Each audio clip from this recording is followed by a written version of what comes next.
You are now an 8-year-old boy standing in a huge, magnificent hall.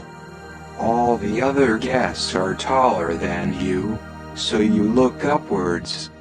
Majestic pillars tower high above you and sparkling chandeliers bathe the room in a magical light. But you are mainly interested in the huge number of people in here, many of whom, like you, are dressed up in colorful costumes. You can hardly get enough of the abundance of glittering shades of gold, bright colors and dazzling gemstones. Everyone looks up to one man, if only because he is tall and stands on a lofty platform at the front of the portico, all upright and with a puffy chest. Because he has been the Tsar for so long, the top of the Moscow nobility want to show him spectacular respect, to show him that he is revered even far away. Many adults and all the children are dressed up as high nobles from all parts of his vast empire.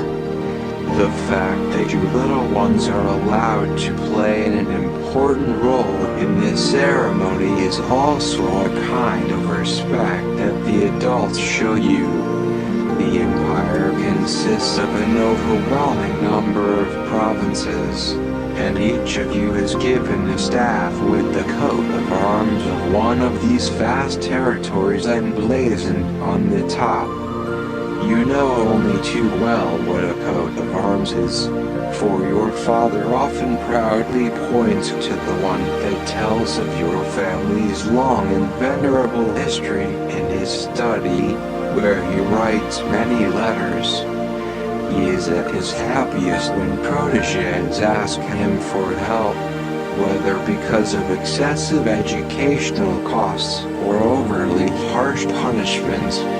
To ensure fairness, he takes the time to carefully formulate each letter, even spicing it up with humor, and finally sealing it with his coat of arms. He is particularly proud and pleased when other high nobles request his excellent band for dance events, all of whose musicians belong to the large band of your serfs. At home, you usually have more than enough fingers to count your family members, but there you are surrounded by servants, 50 of them, which is simply a lot for you. To make sure everyone has enough to eat, your father always writes when the first snow falls to bring lots of oats, wheat and rye, as well as frozen chickens, geese and ducks. A few days before Christmas, there's a mad rush because your big farm is full of 2-horse farm sledges. Because it was always important to your father that there were exactly 25 sleighs. You can well imagine this number. And now the adults say that the Tsar has been the most important man for just as many years. You experience how important your family is every year after Easter and Tweedson, when you travel for days in carriages to where the sleighs full of grain and meat come from. When you finally arrive, you see farmers everywhere in vast fields that stretch further than your eye can see. They have enough space there to provide their own food too. Your father is not only responsible for your family and the princely estate in Moscow with all its servants, but also for over 1,000 serfs and vast estates stretching across 3 provinces. And at the forefront is the Tsar, who watches over the vast Russia and its countless inhabitants like a father, chosen, as practically everyone in Tsarism believes, by the only one who sits enthroned above him. the invisible Father in heaven, God. You sense that you are part of something almost superhumanly great. The heavy, sweet scent of perfume permeates the air, seeming to carry some of the magic of this evening into your innermost being with every breath you take. The music, played by musicians whose incredible skill transforms every note into a shimmering dream, is like a mysterious mist that floats through the hall and transports you to a fairyland with its unreal shapes. Your belt today is heavy. It is studded with jewels that shimmer in all the colors of the rainbow, as if they have caught a spell, just waiting to be unleashed. Now the sound of a slow, solemn march fills the room, and your heart starts to beat a little faster. But you know what to do. With a firm step and your head held high, you march respectfully and deliberately towards the czar in time with the music, together with the other children. Of course, you would prefer to dance freely to cheerful music, but you have often heard about your beloved mother, who is sadly no longer with you, that she also danced to dignified music with dedication and always showed impressive grace and discipline.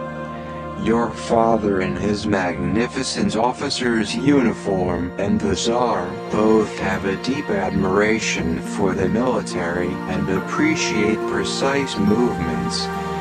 You can be sure that your father will look proudly at you if you do everything right now. You and many other boys march in a perfect line through that huge hall. Your goal is the lofty platform at the other end of the hall, where the Tsar and his family are standing. When you get there, you and the others split up and line up in front of the Tsar and his family. At a silent command, you all simultaneously lower your staffs with your coats of arms in front of the Tsar to send a clear message. All provinces deeply respect the Tsar. You see the Tsar's face light up. His smile is so broad and radiant that it seems to light up the whole room. You remember your father's happy face whenever he was able to help in his role as protector and benefactor. But the Tsar seems even happier now. Then you and the other children slowly withdraw. You feel your body relax. But suddenly the Tsar's valets in their gold-embroidered uniforms rush towards you children, breaking the seamless order you have so carefully maintained. Your muscles tense, your senses sharpen again. These are all strangers. The Tsar has brought them from St. Petersburg. Strong arms grab you of all people and force you to move back towards the Tsar. Finally, you see a familiar face approaching quickly. Your uncle quickly exchanges a few words with the valets. Then he is with you. His gaze meets yours. His eyes are calm amidst the bustle around you. A warm smile plays around his lips. As he leads you on safely and carefully, you are completely taken in by his disguise. The leather coat, the bow and the bulging quiver full of arrows fill you with an admiration that almost makes you dizzy. This is what the Tomazic people look like, living in paradisiacal harmony with nature in distant Siberia. Your uncle wraps his strong arms around you, gives you a reassuring look, and then you lift off the ground with a gentle but firm swing.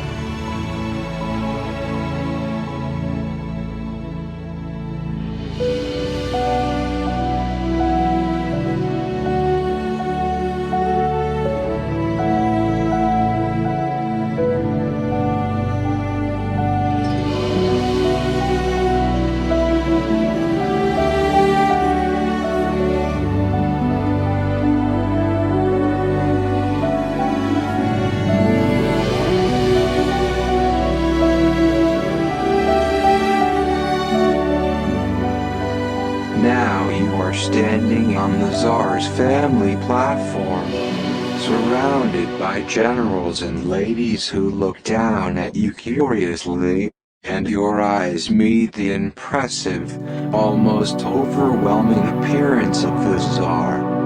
His friendly, welcoming smile puts a softer veil over his otherwise hard features and taut, military bearing.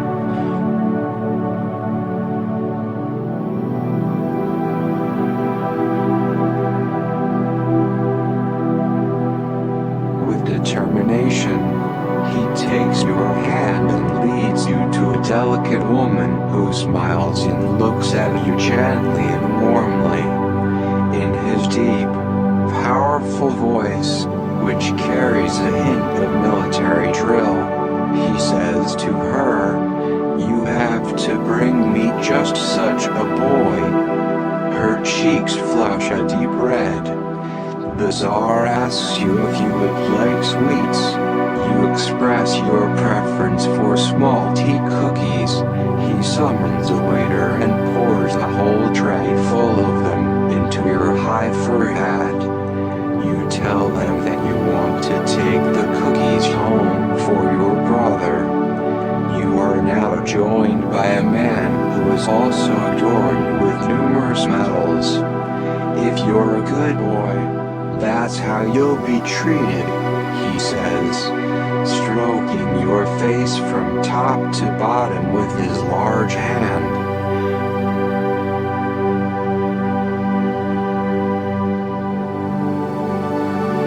But if you're bad, they treat you like this.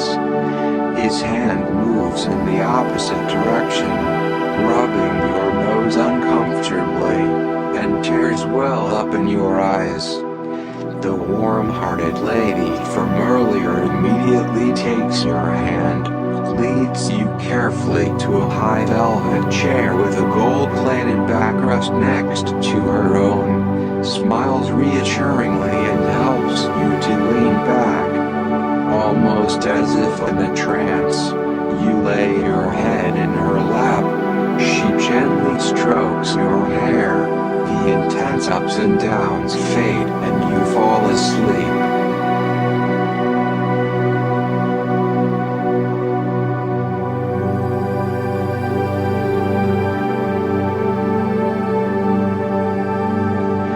You slip out of the fog of a protracted dream, and muffled voices and the soft rustling of coats reach your ears. Beneath your head, you perceive cozy warmth and silky softness. You open your eyes and see the guests leaving the portico. The friendly lady must have stayed with you throughout the ball. Your carriage is about to pull up, so it's high time to be back downstairs with your relatives. Your hat full of delicious cookies and your heart full of worry that this precious treasure will reach its destination safely distract your attention from everything around you. Originally, the adults had also deemed your older, 9-year-old brother too young to attend the ball. Your mother-in-law's best friend's 10-year-old son got a gorgeous costume tailored for him, but shortly before the party he fell ill. Your brother was already too big for it, but you, at just 8 years old, fitted in perfectly. Now you are on your way to him, holding a hat full of cookies that the Tsar himself has poured into it, at a party that you aren't supposed to be at. Your relatives are waiting in the entrance area for the carriage, caressing you and pressing kisses to your forehead. They call you by your pet name and shout, "You've been made a page boy."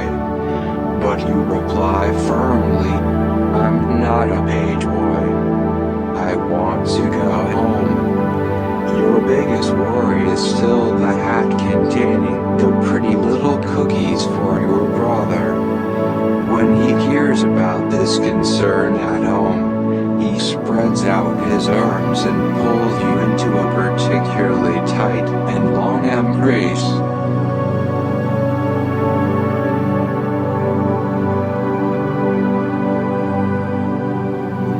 You feel a warmth from his body so close and his breath against your cheek that wraps itself around you like a protective shield.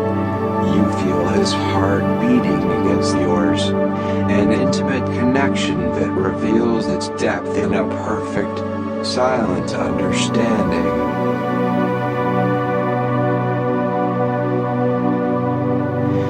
The adult world sometimes presents you with puzzles. Your father is now ready to reveal the page boy's secret to you. With a proud expression, his voice is calm, but there is a glint of enthusiasm in his eyes. He explains that only the best make it into the core of pages. The Tsar has chosen you personally, an extraordinary honor that he rarely bestows on a nobleman from the old capital. The Corps of Pages is considered the most select school of all, a path to a brilliant future in which doors open for you to high positions in the army and at court that others can only dream of. The Tsar has not only given you cookies, but also the unique opportunity to achieve great things. As your father speaks, you sense his unshakable faith in you and his dreams of fame and prestige in every word, every look and every gesture. He seems firmly convinced that one day you will successfully shoulder enormous responsibility and make something very significant of your life. In the days following the ball, you also unravel the Tsar's words that made the warm-hearted lady blush. It is the pregnant wife of the heir to the throne, and the Tsar wants her to give birth to a boy just like you. His military rude literally meant saying hi to compliment.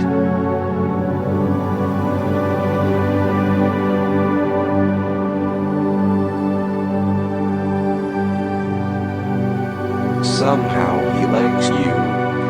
Perhaps he has even recognized something really great in you, which convinces him that he will like you even more one day. Your mind starts racing as you think about the possibilities that lie ahead. Other things are so confusing, somehow magical and wondrous that you simply accept them. Some things seem like magic to you, especially what the adults describe with big and heavy words like religious.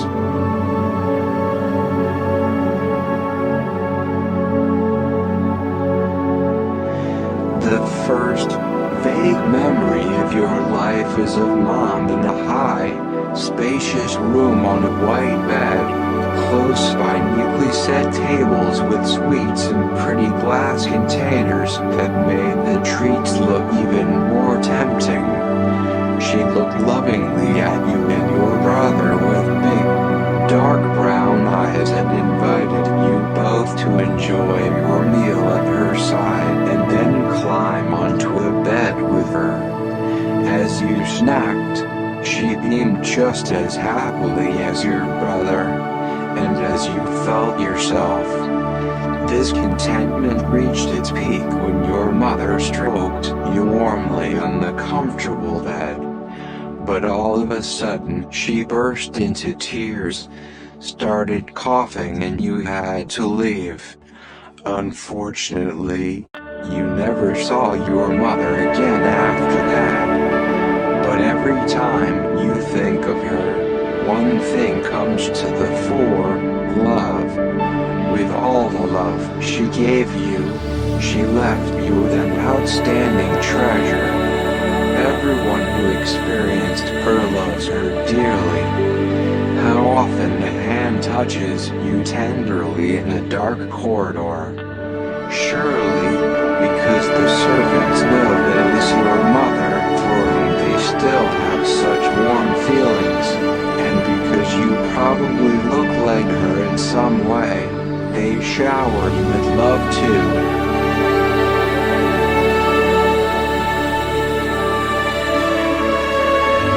The young lady who, 2 years after you last saw your beloved mother, claimed to be your cheerful mom, you thought was just silly when you met her.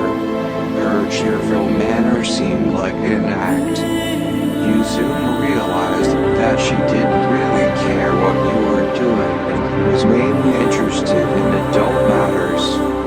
Your father is still your real father, but he seems to think along similar lines and usually doesn't spend much time with you.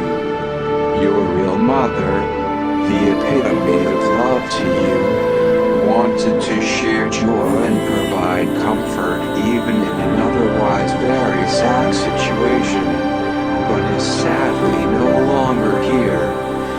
Fortunately, a nanny was always there for you at her princely estate in Moscow, and you can still count on her.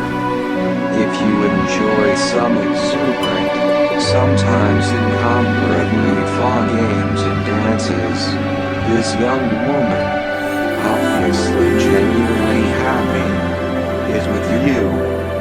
If you're feeling down, she'll find words to make you think of something nice. She can also just listen to you patiently. That also calms and comforts you.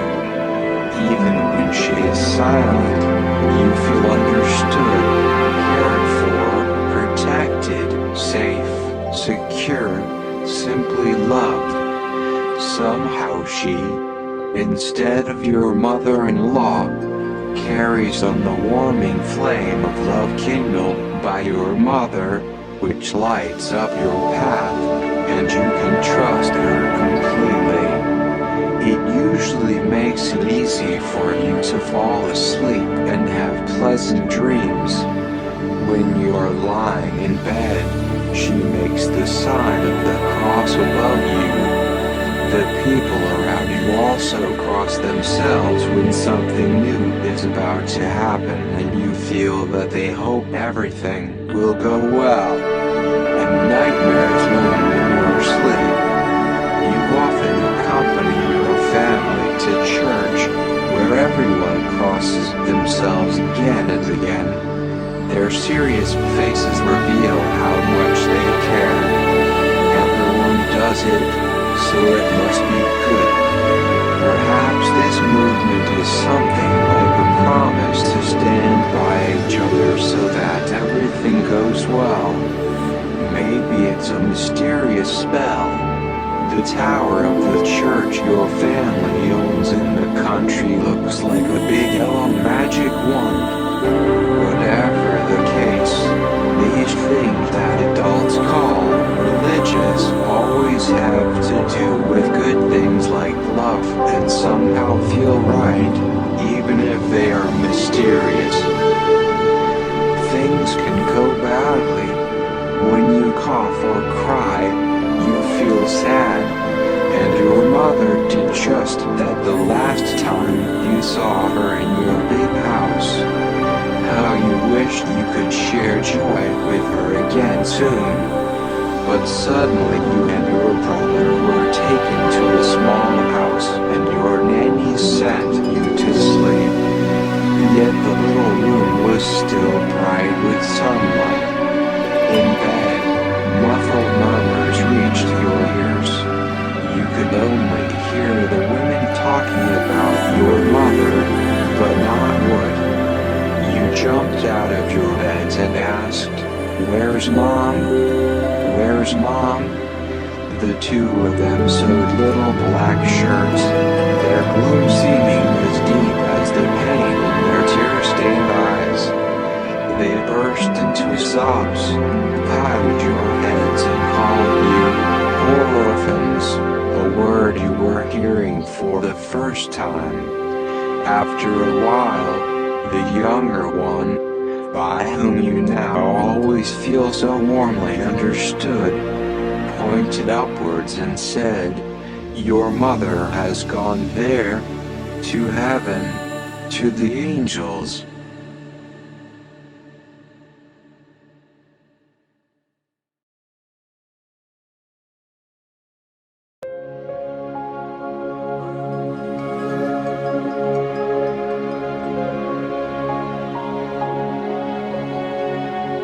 How to heaven? Why? You can only fly to heaven with wings. Until now, you have only seen people with wings in colorful pictures full of gold in churches. The lovely woman looked at you warmly and stroked you tenderly instead of unraveling this religious mystery. And because she can explain everything else so simply, you have long since given up trying to find out about such things. Perhaps your nanny meant when she spoke of heaven being so high up and winged angels looking so strong and healthy in the pictures that you can no longer see your mother, but that mommy's sadness has now come to an end. Perhaps, because she was so fabulously good, she can now even do something that not even the Tsar can do, fly. Well then, that sounds so magical that your favorite guardian probably told you that so that you could think of something nice. Most things in churches have a mysteriously magical effect on you.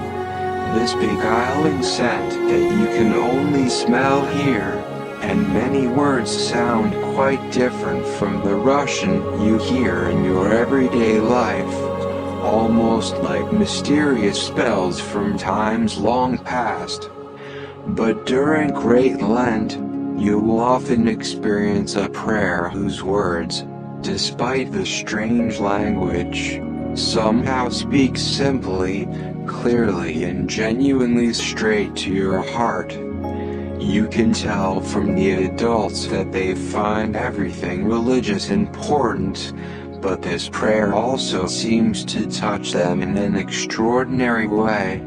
Sometimes they even explain it themselves.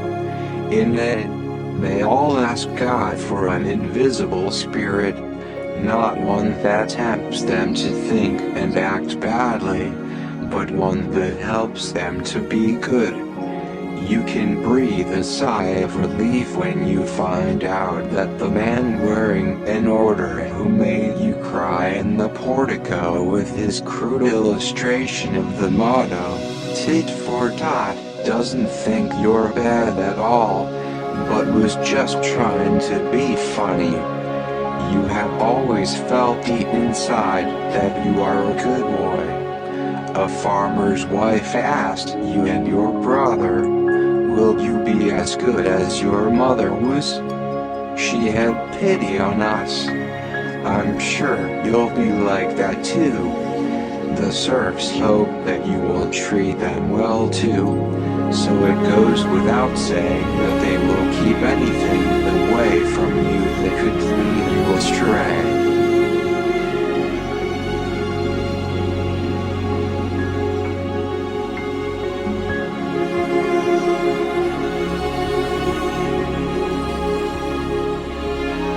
But alongside this loving environment, you also always experience a powerful inner force, which is surely what is meant by this good spirit. Sometimes something comes over you and you tease your brother, but then you are quickly inspired again by the desire to share joy. Somehow you know that everything that can lead to arguments and tears is bad, and things like love make you happy and are good. Just as you can feel the wind blowing invisibly through the streets, You sense something deep inside you that tells you whether a decision is good or bad, that always points you in the right direction, as if you had an inner compass.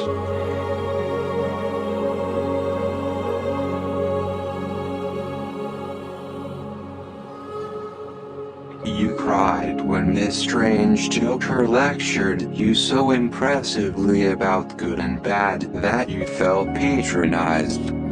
It is superfluous to tell you to be good instead of bad, because you have this guide.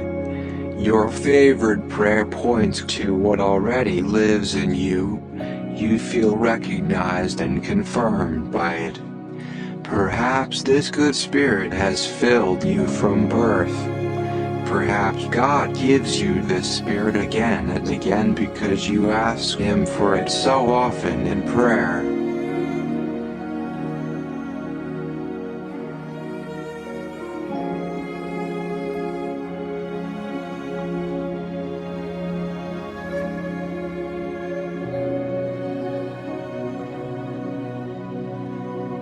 Whatever the case may be, you can't think of a gift that you would be happier to receive than this inner compass that makes everyone happy and supportive of each other. While you can vividly imagine what is meant by this spirit, the equally invisible Father God remains a mystery to you.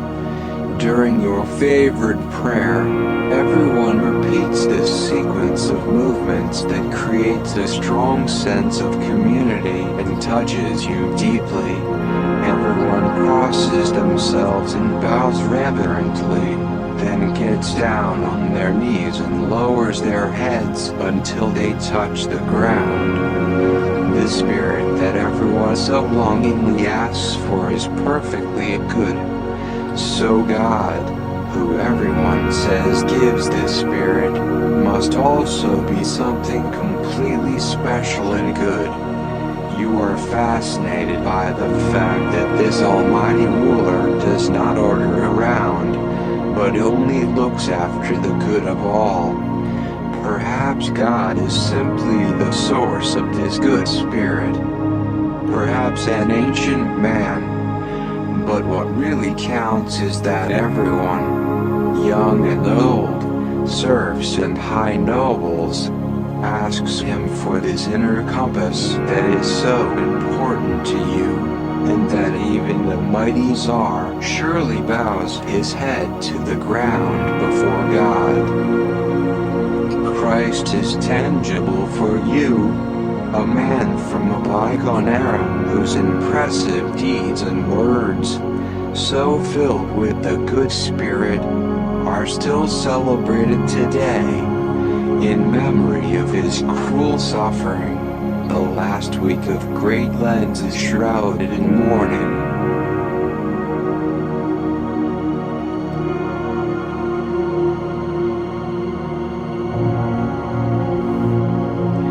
You will recognize a deeper meaning in many religious customs. How fitting that the sad week lies in the cold winter, but at the same time you can notice how the enormous masses of snow are increasingly melting, so that rushing streams flow down the streets, and how the first buds are bravely emerging on the trees day by day.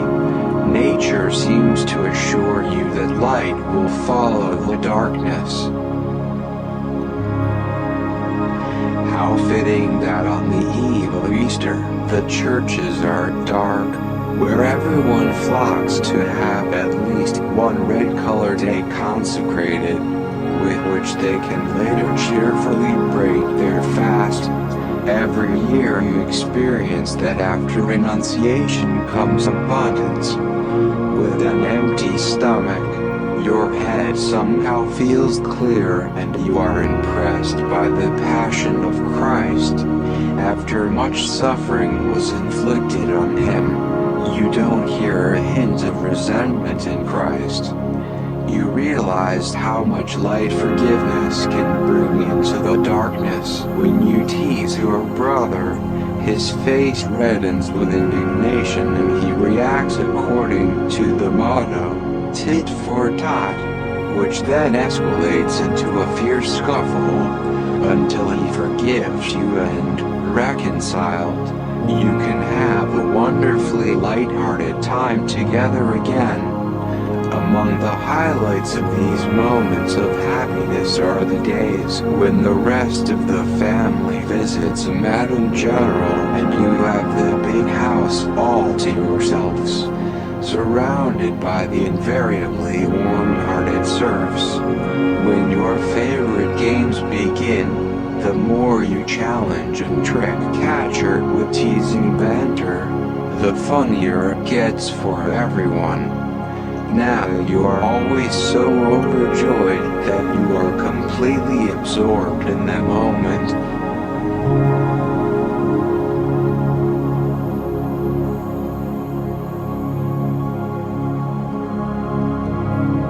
Suddenly your most versatile musician, a jack of all trades, appears and sparks a wild, liberated world with his lively violin, to which dancing couples surrender with rousing pure joy of existence. As if this were not enough, he hands over the violin and dances himself with breathtaking vitality. Crouching low, he stretches his legs out alternately, performs increasingly astonishing feats, whirls around at lightning speed and leaps passionately into the air, while the rapturous applause still reverberates. Even the coachmen, who are soon to pick up the family, have come to admire this earthquake of sensual pleasures. He continues to whirl passionately through the large hall in his usual role in order to create lightning-fast order.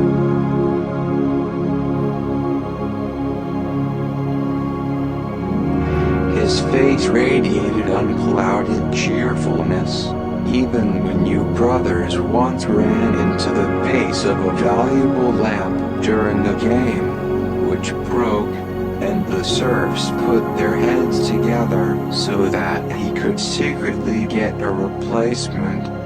For him, not only the many rubbles, but also the risk of being caught outside meant an enormous sacrifice.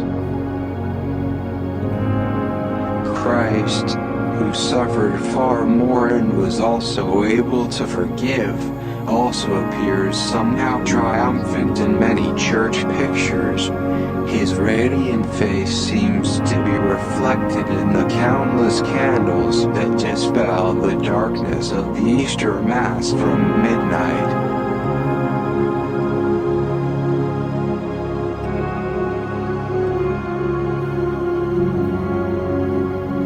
The general gloom is also broken by the ringing of all the bells, all the faces in the festive dresses. Even the poorest woman wears a new one, shine in the new light, and everyone kisses each other 3 times in the Easter greeting. Perhaps Christ is risen means that after his death he inspired others so much that his ideas began to live anew in them. His teaching of love culminates in forgiveness.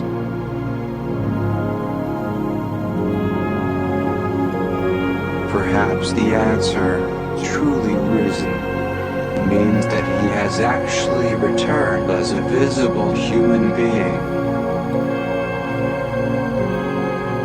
Whatever the case, the next morning all the serfs exchange these kisses and eggs with all their family members. Everyone also gets Easter cake, and a veritable feast of the most delicious treats of the year begins.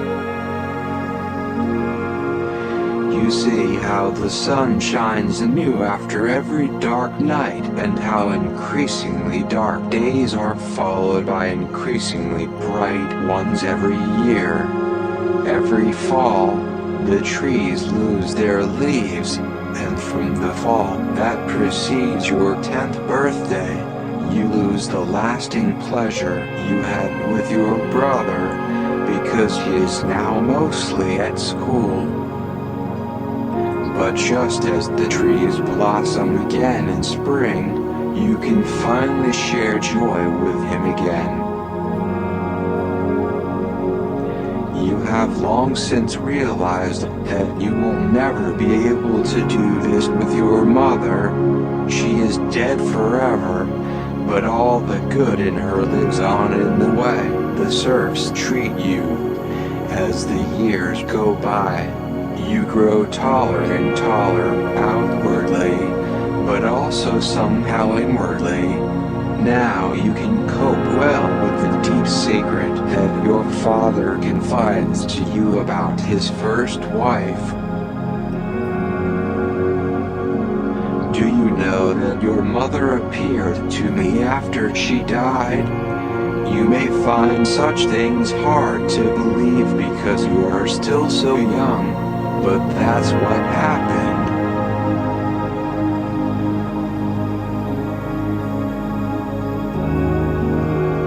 I was sitting at my desk very late one night, nodding off, when I saw her come in from behind, all in white, very pale and with shining eyes.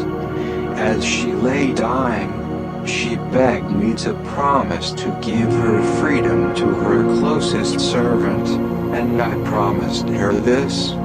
But for one reason or another, almost a whole year passed without me fulfilling my intention. Then she appeared and whispered, "You promised me to give my maid her freedom. Have you forgotten?" I jumped up, but she had disappeared. I called the servants, but no one claimed to have seen anything. The next morning I visited her grave, had a litany sung, and immediately gave her maid her freedom. Perhaps father was not woken up by mother's appearance, but it was part of his dream, from which he was then startled awake. Perhaps she was resurrected in a way that only Christ had been granted before.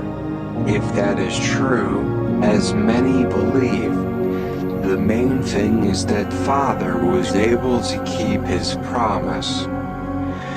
Keeping your word had been important to you before, but you would have wondered why serfs dreamed of going their own way, because there seemed to be an unspoken promise between your father and them.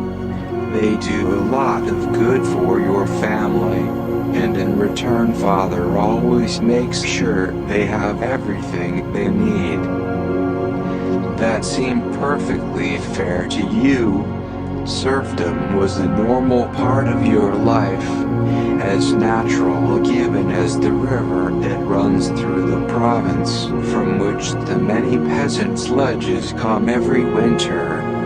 When they arrive, your father calls loudly for his body servant.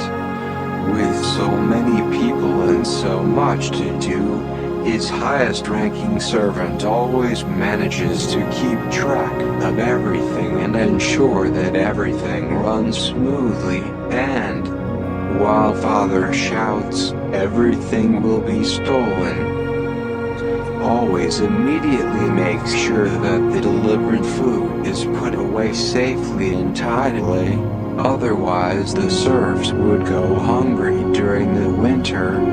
They all listen to him, and everyone likes him. Your father can entrust him with considerable responsibility, because he once thought the supplies had been used up, shouted, "Thieves, robbers!" Had Henry weigh the hay under your stepmother's supervision, and she found nothing wrong with his reliable, thoroughly honest accuracy. The other serfs feel safe with him, because he stands by them when they are righteous and still feel the wrath of their father. When your father calculated that some hay was missing, he beat the coachman, who kept insisting, "Your Highness must have made a mistake." Surely it was the level-headed charisma of his body servant that made your father go over his calculations again. Now there even seemed to be too much hay in the barn. He loudly reproached the coachman for not having fed the horses enough, and he called all the saints to witness his decency. No doubt your father eventually let him go, partly because his body servant supported the coachman. In his younger years, you saw above all that your father felt responsible for looking after the welfare of his family, serfs and animals.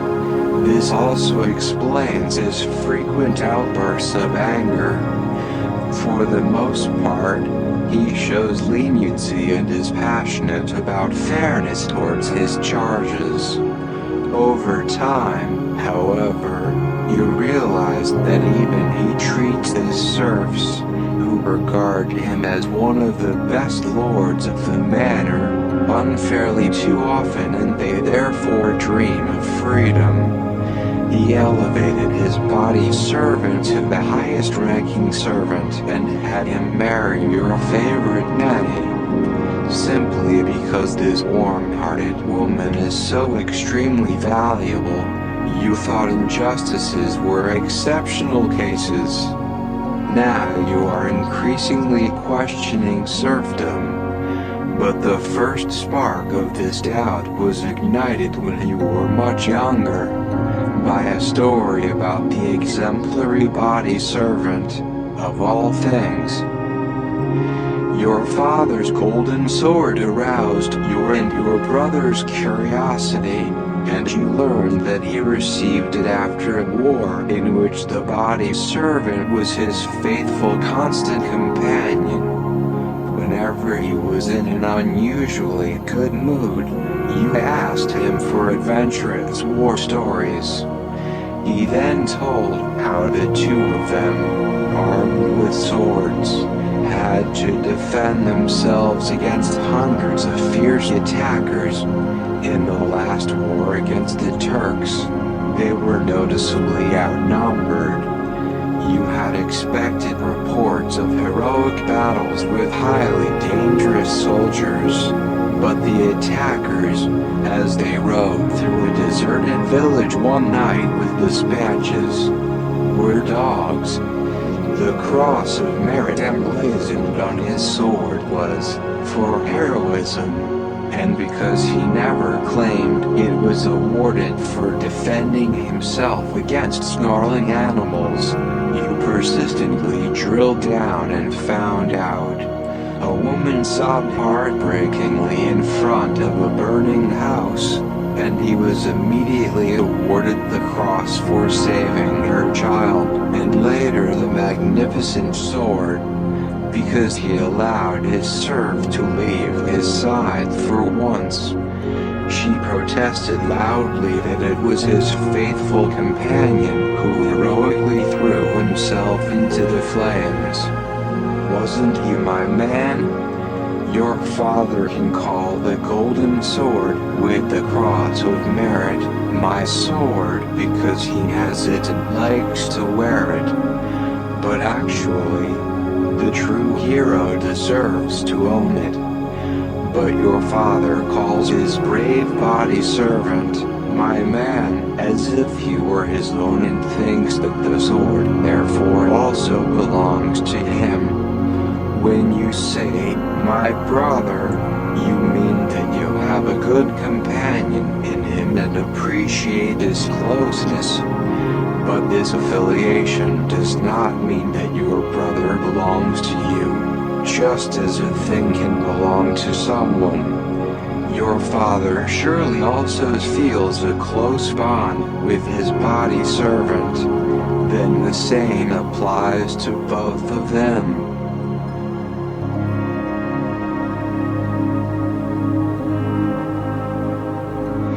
If your father uses this word, my, for everything he feels responsible for and therefore cares for, it doesn't sound as wrong as saying that a person belongs to him. It even sounds good.